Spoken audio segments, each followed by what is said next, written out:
Yeah.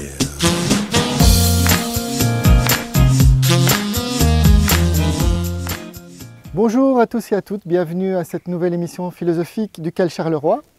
Aujourd'hui, je suis accueilli chez Astrid de Hontem pour parler d'anthropologie, de rites de passage, de rites de transformation. Et donc je m'apprête maintenant à être accueilli chez elle.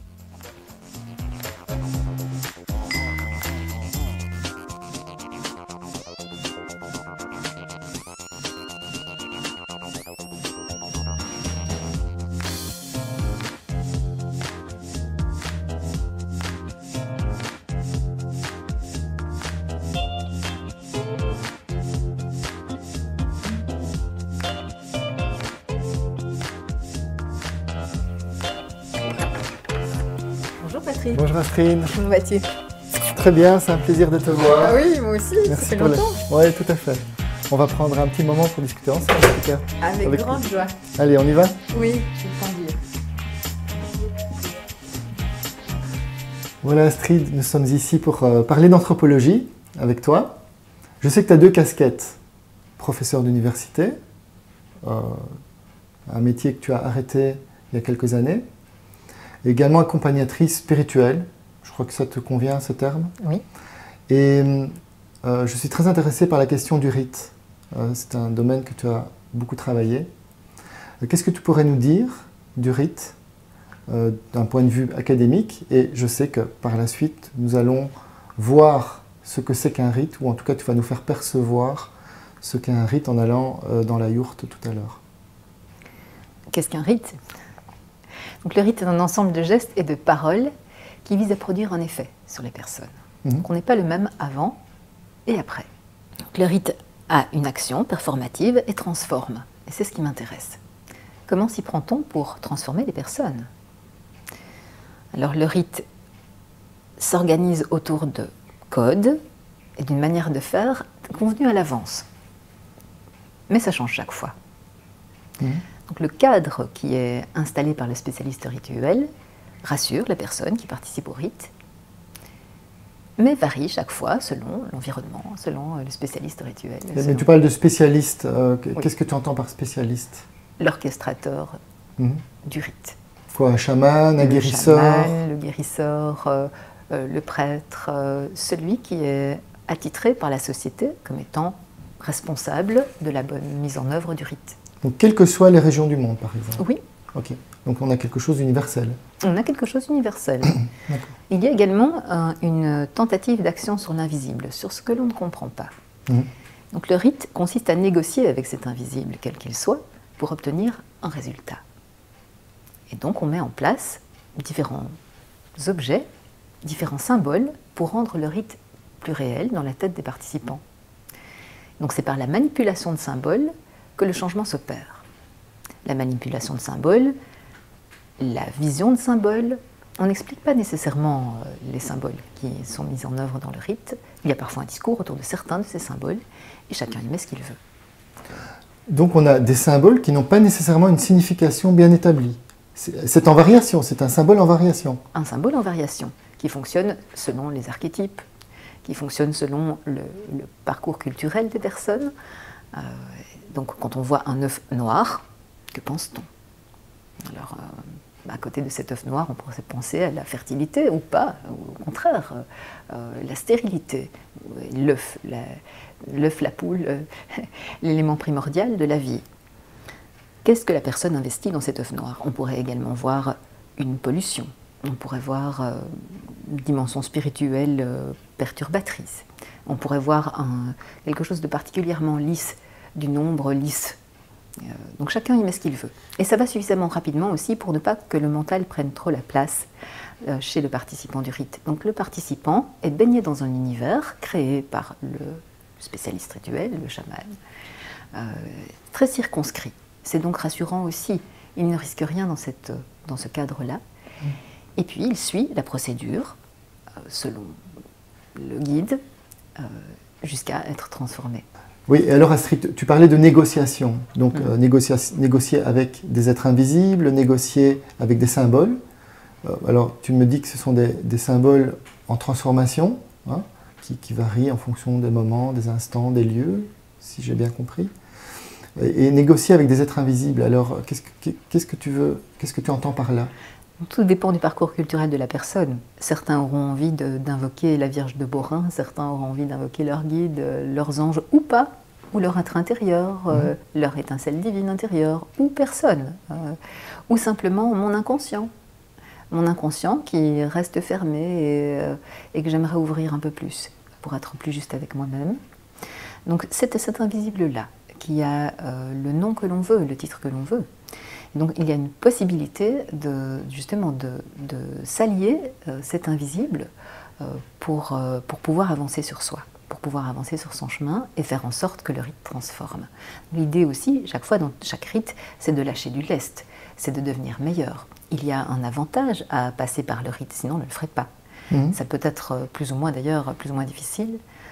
Certains rites comportent des épreuves douloureuses, psychiquement, physiquement. Donc l'étape suivante est enviable pour la personne, sinon elle ne passerait pas par ce rite. Ce que tu dis m'évoque une problématique très contemporaine. À l'heure actuelle, on a plutôt tendance à mettre de la superstition sur les rites et simplement adresser un message de refus à l'encontre de ce genre de pratique. Donc on a une méfiance. Donc comment penser le rite à l'heure actuelle?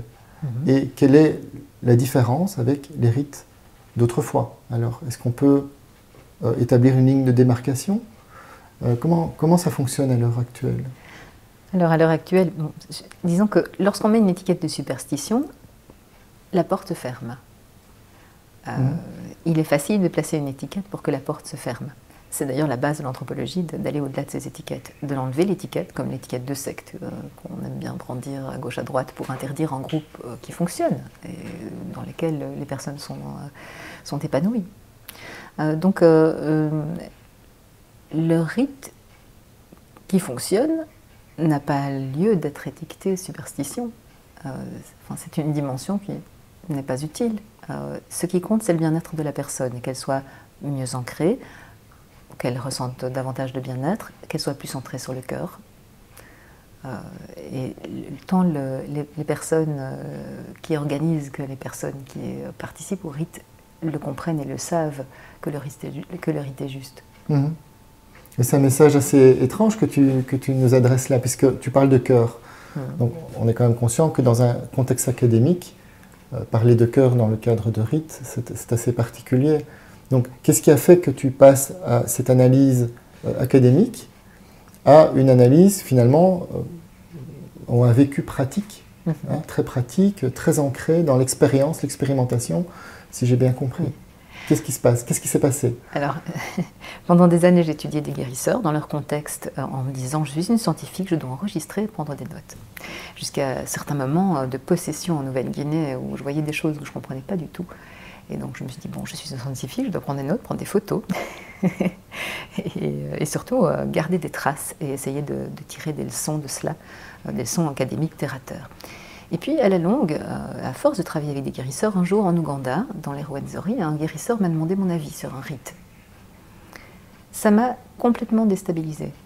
Je me suis dit, ah bon, tiens, mon avis a de l'importance, parce que comme chercheur qui prend note, a priori, on peut analyser les choses et comparer, puisque c'est le but de l'anthropologie, c'est de comparer les sociétés entre elles pour mieux les comprendre. Mais ici, mon avis, à moi, a de l'importance. Ah, bon. Et donc ça m'a conduite sur un cheminement qui est vers le chamanisme, qui s'est mis sur mon chemin. Donc ça, quand même, il y a quelques années, par des cérémonies ayahuasca d'abord, comme participante, et puis le maître de cérémonie m'a proposé d'être son assistante. Ah, je n'aurais pas pensé non plus.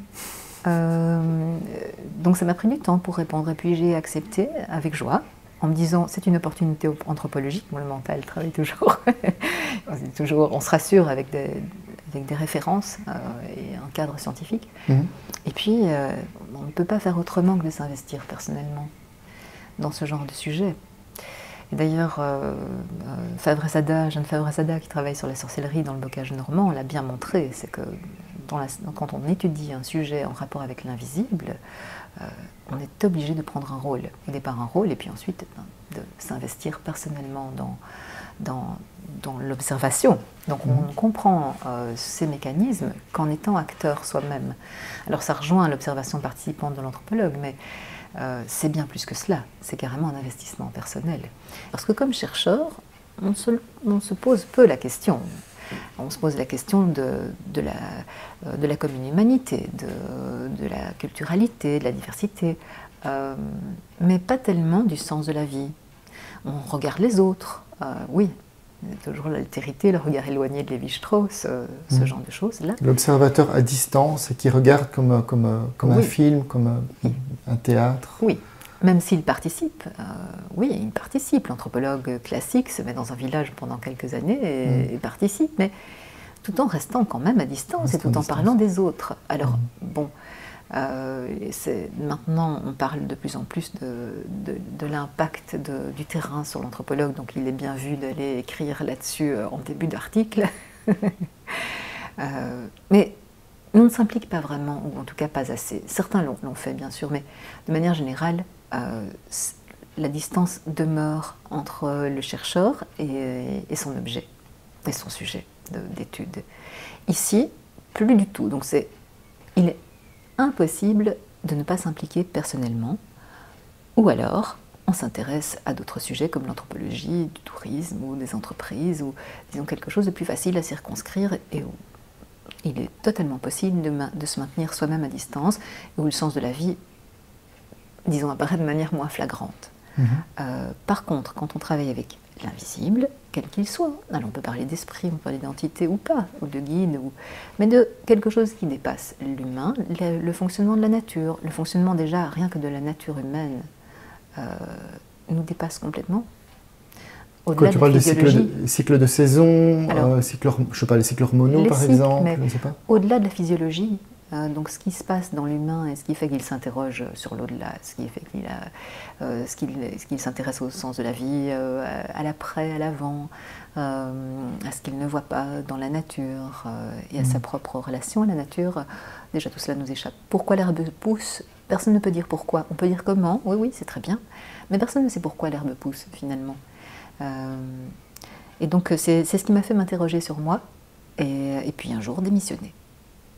Mais justement, maintenant que tu es passée dans le côté d'accompagnatrice spirituelle, comment est-ce que tu vas revenir, ou si tu en as le désir, je ne sais pas, revenir à cette théorie que tu as développée pendant des années? Comment tu arrives à gérer ce conflit interne quelque part? Je ne sais pas, cette perspective, ces deux perspectives différentes, comment tu les concilies? Alors, ce n'est pas vraiment un conflit.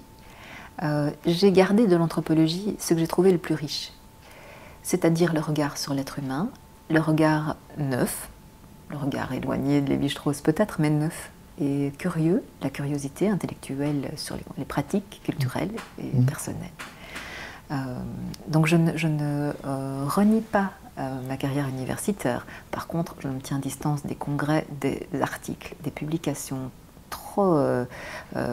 qui sollicitent trop le mental pour le genre d'exercice qu'il m'est donné à faire dans l'accompagnement des personnes. Et alors, je propose des ateliers d'anthropologie dans mes accompagnements. Donc la culture matérielle est très utile, elle sert de support à l'esprit. Le tout, c'est de ne pas trop analyser au moment où on vit l'expérience. C'est l'inverse du chercheur. Le chercheur, quand l'expérience se tient, analyse, décortique et compare. L'accompagnateur est celui qui vit l'expérience, le participant au rite doit absolument lâcher le mental s'il veut que le rite soit opérant. Il aura tout le loisir d'analyser après le rite. C'est la partie la plus difficile à faire chez nous, dans nos sociétés. Lâcher l'esprit, lâcher le mental, lâcher le petit vélo qui tourne tout seul dans la tête, la liste de courses et ce qu'on a fait le matin.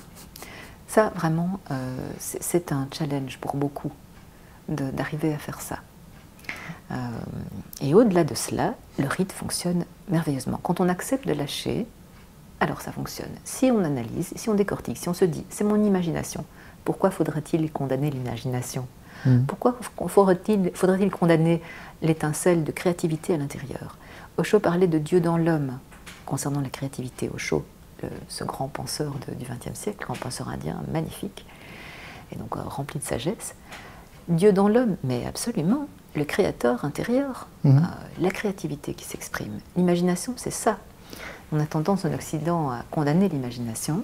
Alors, c'est vrai qu'on peut distinguer l'imagination jusqu'au Vatel. Elle peut conduire au délire, et donc la personne se déstructure. Mais donc, tu parles de l'Occident, est-ce que tu penses que l'Occident est malade d'une absence de rite, par exemple? Est-ce qu'on pourrait dire ça? Alors, disons que c'est difficile de dire que tout l'Occident est malade, parce qu'on trouve des rites un peu partout en Occident, des récupérations de... Oui, des récupérations de rites d'ailleurs, ou la recréation de rites anciens d'ici. Le chamanisme celtique fleurit partout. Mais alors c'est du folklore? Alors, non, parce que ça transforme. Donc c'est le critère, c'est la transformation. Donc si on reprend, on va dire mythiquement, des rites, mettons celtiques, cette réappropriation, si elle transforme, est valable, est valide. Tout à fait, elle est opérante. Et d'ailleurs, Michael Harner, un autre anthropologue d'Amérique du Nord, a créé une école du chamanisme en s'intéressant à toute une série de rites du monde, en isolant un squelette fonctionnel et opérant, et en proposant des stages et toute une formation autour du chamanisme, la Foundation for Shamanic Studies, très intéressant, qui a des antennes en France, en Suisse et dans différents pays du monde, avec des professeurs de chamanisme. Et donc on apprend à faire des choses, on apprend à avancer vers soi et à être davantage en lien avec la nature. C'est totalement juste. Donc il n'est pas nécessaire d'avoir cette étiquette culturelle. Elle est plus parlante pour beaucoup. Donc on peut l'ajouter ou alors on laisse libre chacun d'y mettre ce qu'il veut. Ok, donc en quelque sorte tu parles de rite acculturel. Oui, c'est le principe de Michael Harner. Oui, d'accord. Et ici, ce que je propose comme rite n'a pas non plus d'étiquette.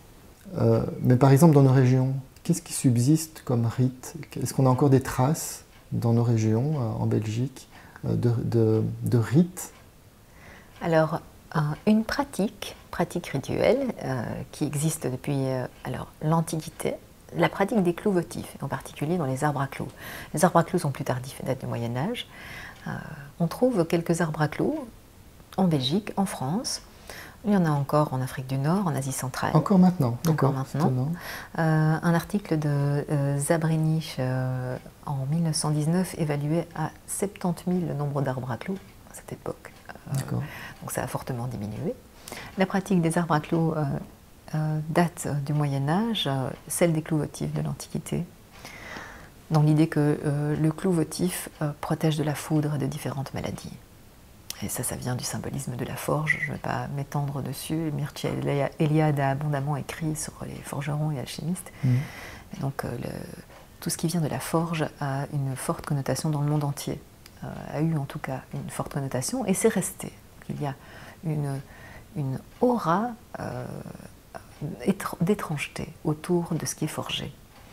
Et donc au départ, la pratique était autour des clous votifs que l'on portait sur soi ou que l'on posait sur des lieux malades du corps ou dans des lieux physiques, dans la maison, dans les tables. On les clouait sur les portes des étables, des maisons, les seuils, sur les statues de saints, également pour attirer la fertilité, arriver au mariage, protéger la campagne. Et puis ensuite, au Moyen-Âge, avec le culte des arbres, a commencé celle des arbres à clous, la pratique des arbres à clous. On en fiche encore maintenant des pointes dans un arbre, robinier, chêne, faux acacia dans nos régions, avec un tissu imprégné. Un tissu imprégné d'humeur et de substance. Les humeurs et substances, alors Stewart et Strathern, Andrew Stewart et Marilyn Strathern ont abondamment écrit là-dessus aussi, deux anthropologues britanniques, sur la question des humeurs et substances humaines qui sont utilisées en sorcellerie et dans différents domaines, en magie.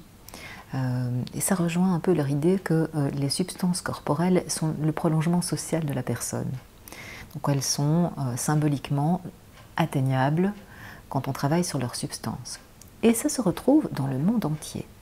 Chez nous, on les appelle arbres à loques, kenaclou, pour cette présence de tissu sur l'arbre, imprégné de sueur, de sang, de pus, de toutes sortes de matières corporelles. Certaines personnes ajoutent des petits mots, des lunettes, des sous-vêtements, des pansements. Et celui de Herbault près de Mons est visible et change chaque année. Quand j'enseignais à Mons, je prenais chaque année des photos de cet arbre pour montrer aux étudiants que la pratique est bien vivante. Donc je leur proposais d'observer ce qu'on mettait et les intentions des personnes autour de cet arbre à clous. L'idée étant de passer le mal à l'arbre. L'arbre comme médiateur entre le ciel et la terre, qui renvoie le mal vers la terre, vers le sombre, l'obscurité, vers les puissances chtoniennes, d'où vient le mal. Donc on ouvre une brèche dans l'arbre avec le clou. Maintenant, il ne s'agit plus de clous votifs. D'ailleurs, la pratique des clous votifs a disparu, à ma connaissance. Par contre, celle des arbres à clous demeure de manière assez modeste. On trouve de très beaux arbres à clous dans des musées, parce qu'à force d'être bombardés de clous, les pauvres finissaient par succomber, on devait les remplacer. Et celui de Herbault a été planté en 1950. L'original, l'ancien, se trouve, je pense, au musée de la vie wallonne à Liège, est totalement visible. Donc l'arbre à clous. Voici une pratique vivante que l'on trouve un peu partout. Dans certains endroits, le curé enlève les tissus. À Ans-sur-Lesse, par exemple, il se trouve deux arbres à clous à côté de l'église. Le curé n'aime pas ça du tout. Et donc, paraît-il. Et en tout cas, il n'y a aucun tissu accroché à ces clous à côté de l'église. Donc l'église a récupéré ces pratiques pour installer des chapelles à côté des arbres à clous. Et donc souvent dédiées à saint Antoine de Padoue, qui était jadis appelé pour le mal des ardents, une sorte de charbon phlegmoneux, et qui ensuite s'est recyclé, si on peut dire, en maladie de peau, les clous, les furoncles. Donc on peut l'invoquer pour se débarrasser de clous et de furoncles aussi. Donc l'Église a trouvé un remplaçant à l'arbre à clous, en fait, simplement. Un allié. L'Église n'a pas abattu les arbres à clous. L'Église a construit des chapelles à côté, ou mis des images pieuses. Donc l'Église se réapproprie le site, qui attire des personnes, mais rajoute une couche. C'est plus subtil alors. C'est plus subtil, de sorte qu'on puisse confondre les deux pratiques, qu'on fasse l'amalgame, que la personne qui pratique fasse l'amalgame entre la pratique chrétienne et la pratique antique. D'accord. Donc ça forme une pensée métisse, comme Gruszinski en parlait bien. Une pensée métisse où on ne sait plus très bien ce qui appartient à qui. Mais c'est opérant, puisque c'est le but de la pratique. D'accord.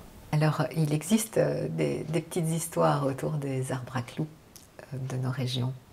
On trouve souvent des vierges dans l'arbre à clous, l'arbre qui deviendra un arbre à clous et qui devient votif.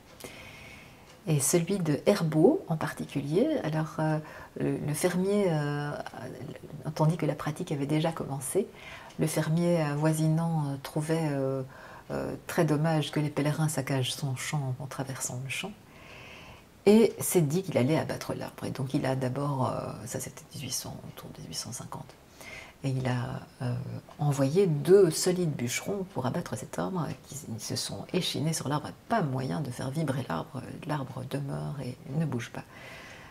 Et donc ils passent la journée et repartent déçus parce que ça ne fonctionne pas. Et donc, mais c'est pas possible ça. Et donc il y va lui-même et il y va avec sa cognée et il attaque l'arbre. Et à chaque coup de cognée dans l'arbre, un clou lui pousse sur le visage.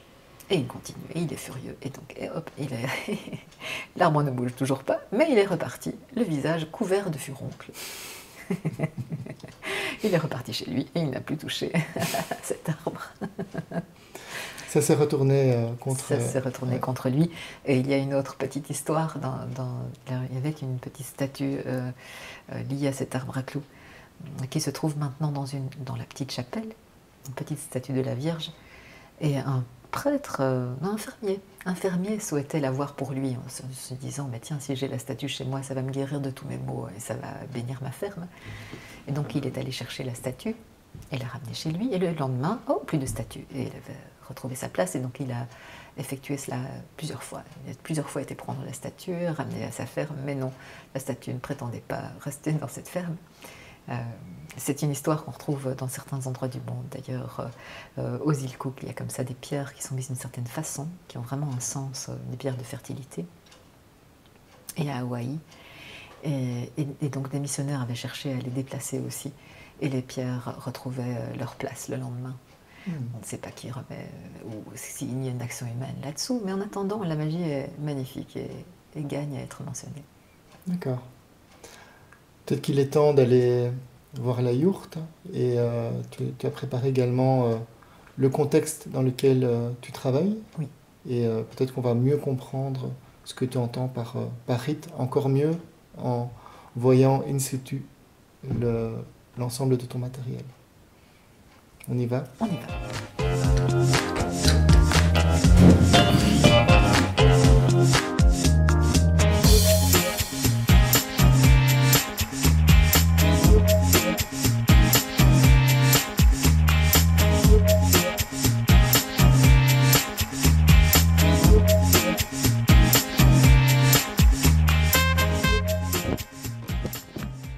Alors nous sommes ici dans la yourte et tu nous présentes ici quelque chose d'un peu étonnant.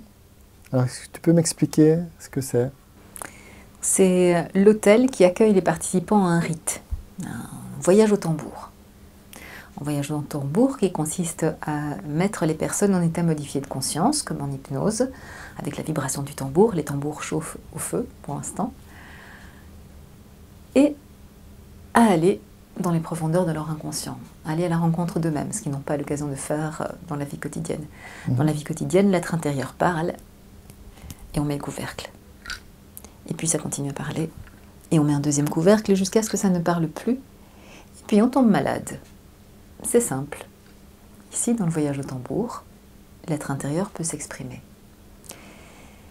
Il y a différentes étapes dans ce voyage au tambour. Quand les personnes entrent dans la yourte, qui est une yourte traditionnelle mongole, magnifique, peinte, rehaussée à la main avec toutes les matières de là-bas. Elle est très belle, effectivement. Les participants sont accueillis par l'hôtel qui est pour l'instant fermé, par une série de symboles qu'ils ne comprennent pas nécessairement, et ce n'est pas nécessaire, mais ils voient qu'un cadre a été établi pour eux. Alors, une fois qu'ils sont assis, j'ouvre l'hôtel.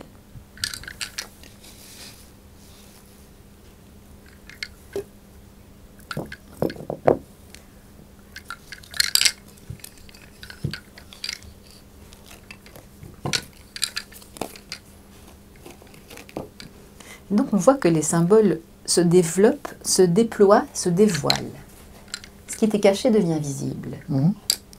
Akasham, le nom de la maison ici, ça signifie « il cache » en portugais. Ça a différents sens, mais notamment « il cache ». Qu'est-ce qu'on cache? L'être intérieur.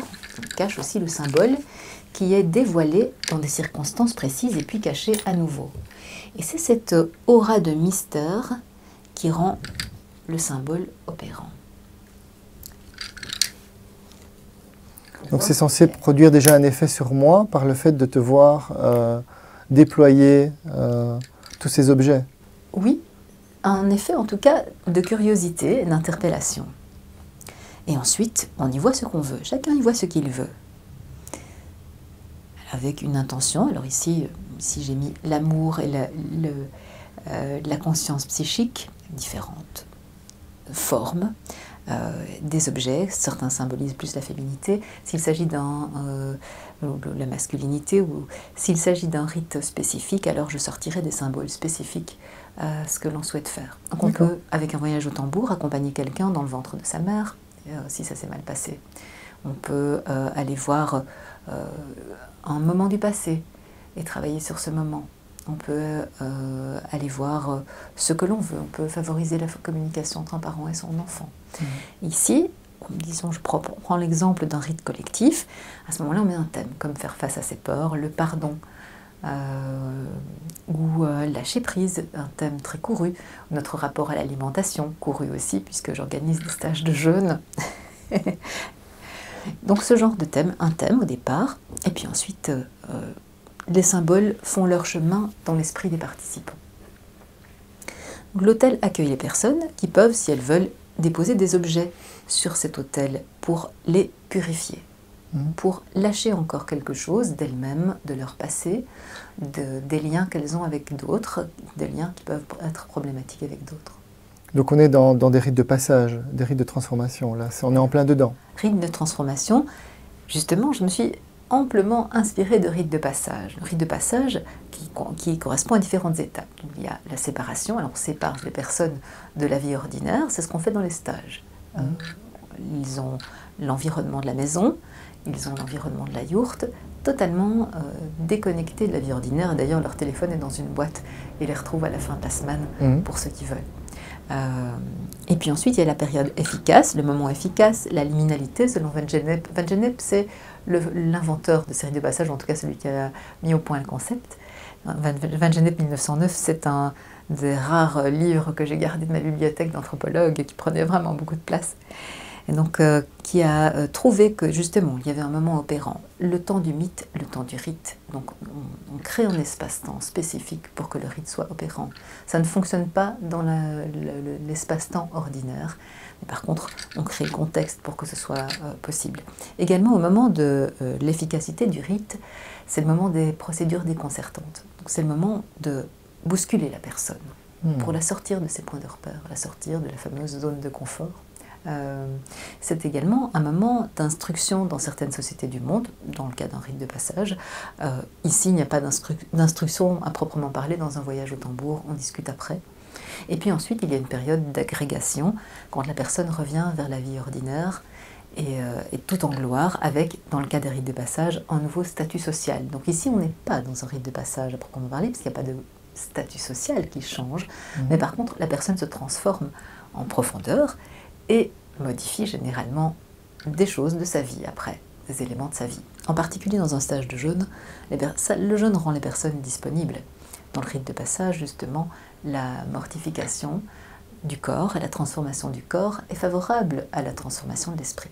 Donc il y a une sorte de violence en fait qui permet de basculer dans cet espace. Il y a, je pense aussi à des fourmis dans certaines tribus amazoniennes qui sont horriblement douloureux. Les gants, les sauts de Benji à Bougainville, c'est de là que ça vient d'ailleurs, le Benji, ça vient de Bougainville. Ah oui, voilà, donc c'est effectivement des violences. Mais alors est-ce qu'on peut dire que le tambour exerce une forme de violence qui chamboule nos repères, nos évidences? L'idée c'est de... Alors, dans le rite de passage, quand il s'agit de... Le passage, c'est vraiment d'instaurer des marqueurs humains dans un continuum naturel. C'est la base du rite de passage. Qu'est-ce qu'on fait? C'est ça. Dans le cas d'un voyage au tambour, on ne va peut-être pas jusque-là. Donc c'est un peu une version édulcorée du rite de passage. Et dans le cas des stages, j'essaie de respecter au mieux la structure du rite de passage, sans pour cela arriver nécessairement à un tel bouleversement. Je ne vais pas scarifier mes participants. Heureusement. Donc pour un voyage au tambour, que ce soit dans le cadre d'un stage ou indépendamment, ou individuel ou collectif, le tambour inflige une sorte de traumatisme. La vibration du tambour, tout est vibration, tu le sais, la vibration du tambour va dans les profondeurs. Selon le tambour que l'on choisit, la vibration change. Donc j'en ai un qui est plus joyeux, le chevreuil, et quand on entend le son est plus sec, plus rond. Et donc qui est intéressant pour des thèmes plus sur la joie, sur l'amour, des thèmes qui vont au-delà des obstacles, des thèmes de liberté aussi. Il y a un étalon dans les quatre. Par contre, quand on veut du costaud pour aller dans les tréfonds difficiles, le rapport de la lignée des femmes depuis des générations est douloureux à exprimer, à ce moment-là, on peut utiliser la bisonne.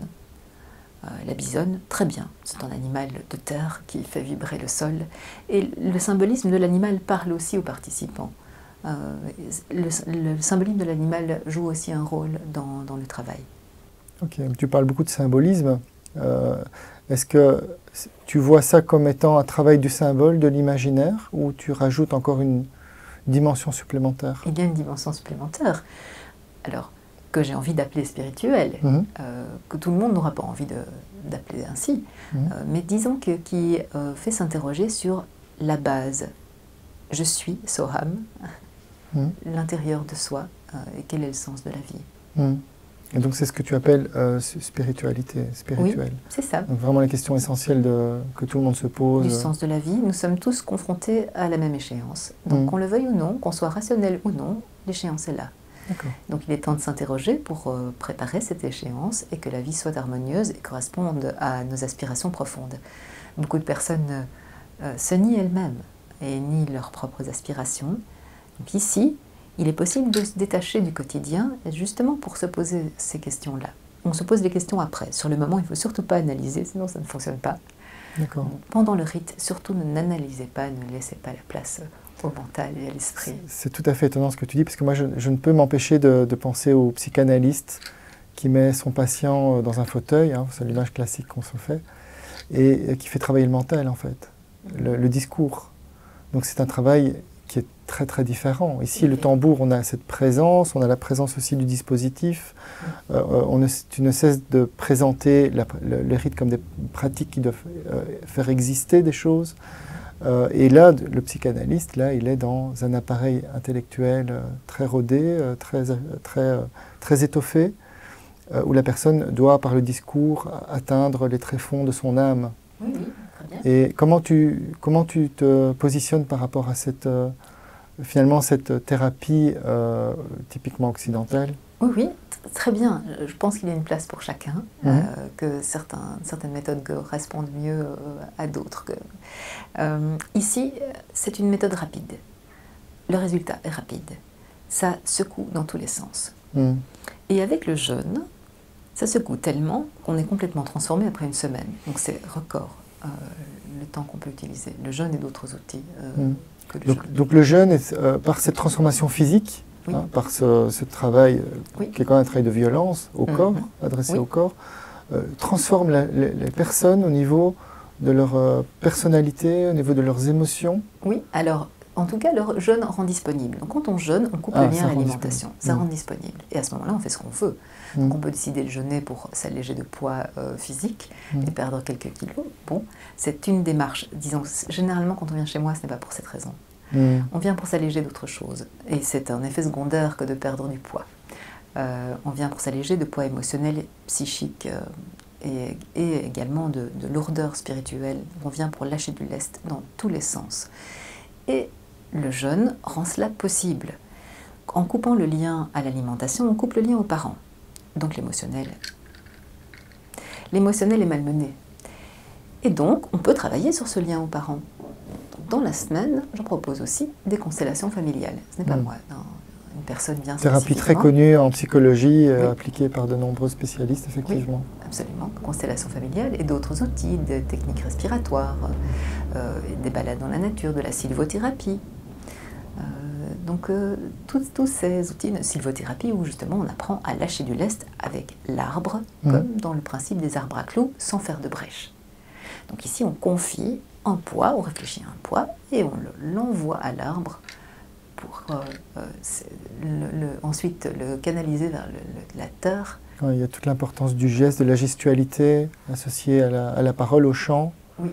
Donc c'est toute une combinatoire thérapeutique qui permet ces transformations-là. Oui. Par le rite. C'est une combinaison. Également, les esprits ont déjà été marqués par les symboles.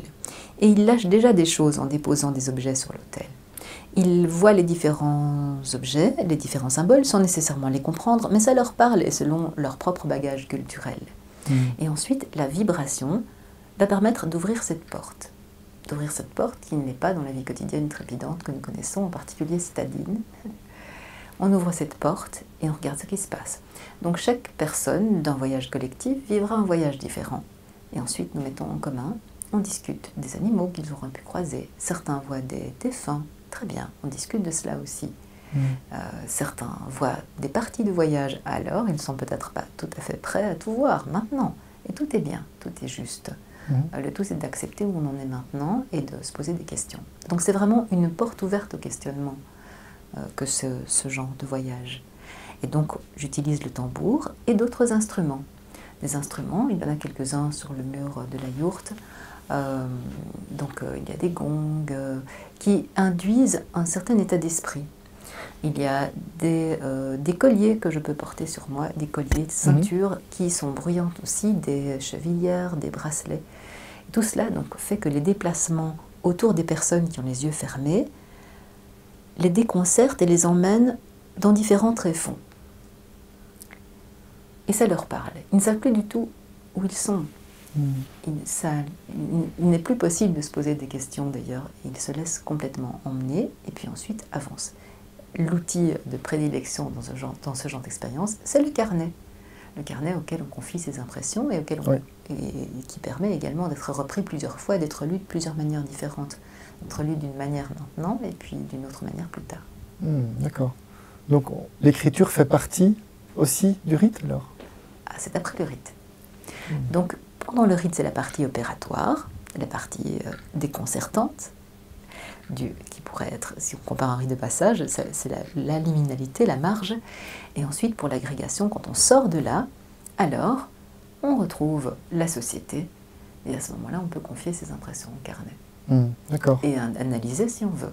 Et décortiquer chaque partie de ce qu'on a vu, nos sensations. C'est très fort. Certaines personnes ont des sensations physiques pendant le voyage, donc sentent des pressions, des présences, des frôlements, du froid, du chaud. On prend tout, tout est bon. Tout est bon à ressentir, contrairement peut-être à la vie quotidienne où on occulte toutes ces dimensions-là au profit du mental, comme tu disais. Donc le mental qui désactive la plupart du temps les émotions, les ressentis, peut-être les expériences alternatives ou profondes, qu'elles soient existentielles ou spirituelles. Et si ça dure trop longtemps, les personnes tombent malades et le plus souvent en dépression. Oui. Et donc, par ce biais-là, tu te rends compte que certaines personnes guérissent avec toute la prudence qui s'impose, mais se sentent en tout cas suffisamment mieux pour se rétablir plus rapidement, par exemple. Alors, dans les stagiaires, par exemple, il y en a une qui a quitté son conjoint en sortant de stage. C'est une drôle de guérison, ça. C'est une drôle de guérison. Là, elle hésitait depuis des années. Et donc, elle se sentait vraiment très mal avec ça. Et ça allait de plus en plus mal. Elle prenait du poids, elle s'éteignait littéralement. Et cette combinaison d'expériences, le tambour, la communication avec les arbres, si on peut dire, ou la sylvothérapie, le yoga aussi, donc il y a différents outils, tout cela, et le fait d'être complètement isolé de la société et du rythme habituel, et le jeûne qui accentue encore ces effets-là, tout cela a rendu cette décision possible. Les personnes prennent des décisions à la fin des stages, dans leur vie, quelle qu'elle soit. Oui, ça arrive très souvent. L'esprit est clair. Les personnes arrivent avec le teint gris et repartent rose. Ça, c'est l'effet du jeûne sur la santé. Excellent effet d'ailleurs. C'est tellement puissant qu'en URSS et en Allemagne, c'est remboursé par la sécurité sociale. Mais en plus, elles ont l'esprit clair. J'ai eu un jour un jeune garçon, une jeune vingtaine, qui n'avait plus de regard derrière les yeux. Donc il y avait des yeux qui regardaient, mais totalement absents. Un regard vide, comme on l'appelle, pas de regard, vraiment. À la fin de la semaine, le regard était revenu. Donc ça laisse coup suffisamment fort. Il s'était tellement perdu qu'il ne voyait plus. C'est ça. Tout était obscur, il s'en mêlait, s'empêtrait dans sa vie. À la fin de la semaine, le regard est revenu. D'accord, ça c'est un opérateur de transformation extraordinaire, évidemment. C'est tout un arsenal à prendre au sérieux et faire exister un dispositif, c'est pas y mettre non plus des choses de superstition.